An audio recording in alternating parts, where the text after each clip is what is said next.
Monsieur le président, madame la ministre, mes chers collègues, tout notre projet depuis 48 mois est d'aller vers une société du travail.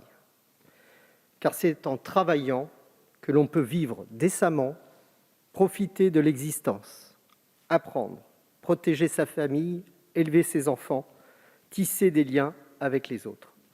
C'est aussi le travail qui permet de sortir de sa condition et de se faire une place dans la société.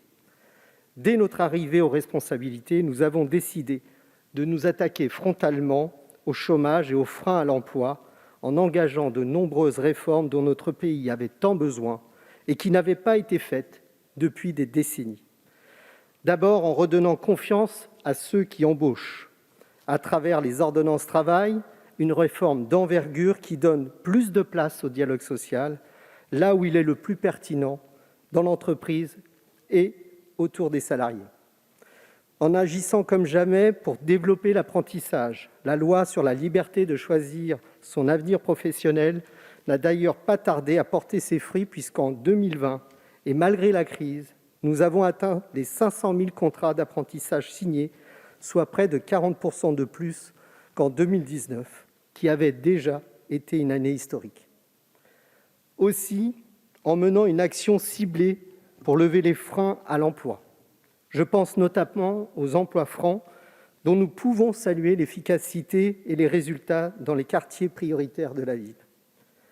Je pense au compte personnel de formation, qui permet une évolution majeure, constante et une montée en compétences des travailleurs. Également au succès incontesté de l'expérimentation Territoire zéro chômeur de longue durée, que nous avons étendu à 50 nouveaux territoires. Cet objectif qui est le nôtre, de réduire les inégalités, d'accompagner chacun et ne laisser personne au bord de la route, ne s'est pas tari avec la crise sanitaire. Au contraire, à travers le plan « Un jeune, une solution », ce sont plus d'1,5 million de jeunes de moins de 26 ans qui auront bénéficié d'un soutien pour que notre jeunesse ne soit pas une génération sacrifiée à cause de la crise Covid-19. La réforme de l'assurance chômage répond pleinement à cet objectif de combat pour l'émancipation par le travail, en s'attaquant par exemple à une problématique majeure, l'enchaînement des contrats courts, la permittence de l'emploi, qui coûte quelques 3 milliards d'euros à l'assurance chômage chaque année, tout en maintenant ses salariés dans une précarité certaine. Cette réforme se veut pragmatique et ambitieuse.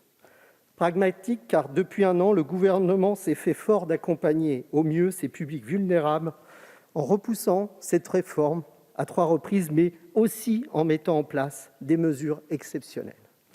Parmi elles, la prolongation automatique des droits, bien sûr, l'activité partielle, mais qui s'est ouverte à de nouveaux publics, comme les saisonniers, les intérimaires, et cette garantie de revenus pour la permittance pour les contrats courts à hauteur de 900 €.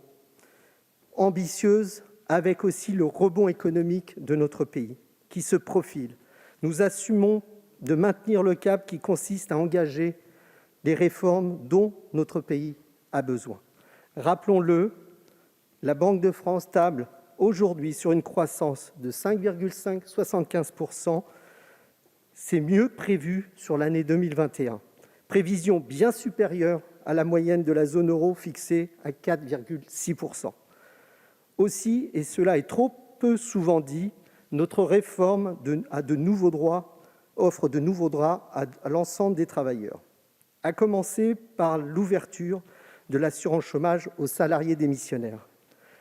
Concernant également le rechargement des droits, bien que ce régime post-réforme restait parmi les plus protecteurs d'Europe, il a été aménagé au contexte économique afin de réduire le seuil d'ouverture et de rechargement à 4 mois au lieu de 6 mois, qui est bien la moyenne européenne et dans la plupart des pays.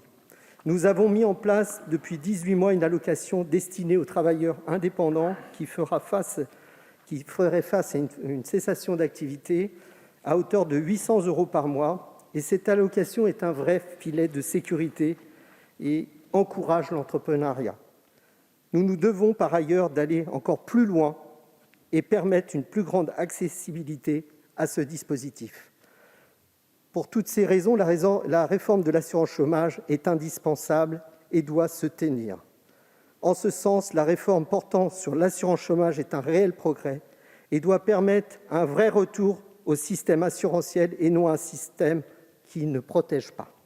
Madame la ministre, vous savez pouvoir compter sur notre majorité à vos côtés pour soutenir cette réforme qui promet une avancée sociale certaine au service de l'intérêt général. Je vous remercie.